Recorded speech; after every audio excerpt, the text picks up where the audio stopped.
If you use Chromebook at night or at low light condition, then you can simply turn on night light feature on Chromebook. This will help you to reduce eye strain. Now to enable it, simply click on clock, Wi-Fi and battery icon to access the quick access menu.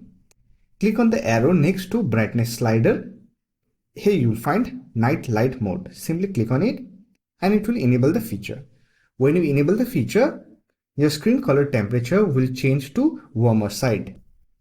You can also enable light mode from the setting application. For that, simply click on app launcher icon, open settings.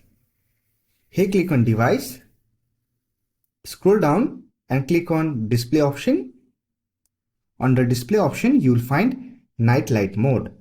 Now to enable, simply turn on the toggle. When you enable this feature, it will make it easier to look at your screen or read in dim light.